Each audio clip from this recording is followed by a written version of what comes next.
Hey folks, so in this video, magre-react tayo sa isa sa latest upload sa Raffy Tulfo in Action kung saan may dalawang wanted na sumuko doon. So, hindi police station ang Raffy Tulfo in Action but lately sumusuko ang mga tao doon. So, bakit? Unang-una kasi si Idol Raffy, 'di ba? Si Senator Raffy, ang maganda kasi sa kanya is he's fair. He's really, really fair. Like yan, 'di ba? He recognizes that yung two, 'di ba, wala namang objection or anything, but he just wants to make sure na hindi sila alam mo yun, bajojombag, 'di ba? Papunta sa, 'di ba, before sila umarap sa judge and 'di ba, since di naman nila dininay na na 'di ba, na ito yung crime nila and everything. So,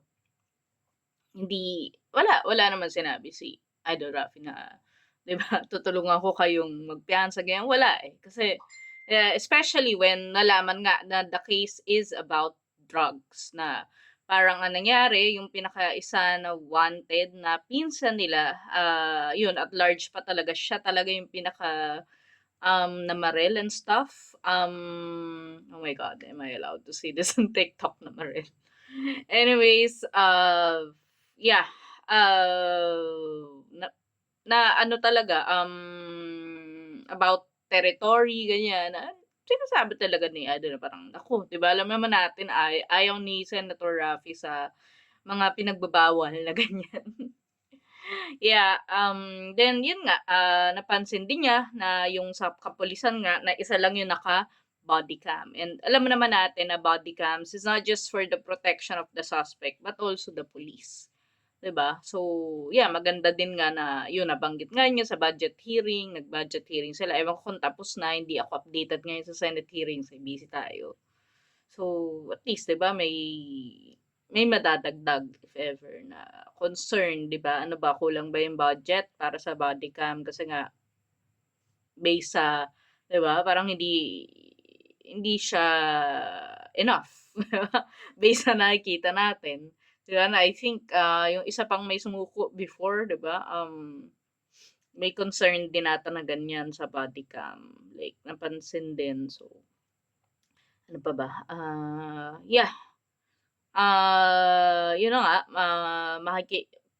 makikita niyo na 'di ba in-interview din sila nung nasa preso, ganyan, kung ano yung mga gusto nilang sabihin. Ngayon baka yung iba kasi siyempre alam naman natin may bashers kagaya ng isang attorney diyan. Yung attorney na vlogger na hindi ko alam kung bakit hindi nadi-disbar hanggang ngayon. Anyways, may kwento ako diyan laters.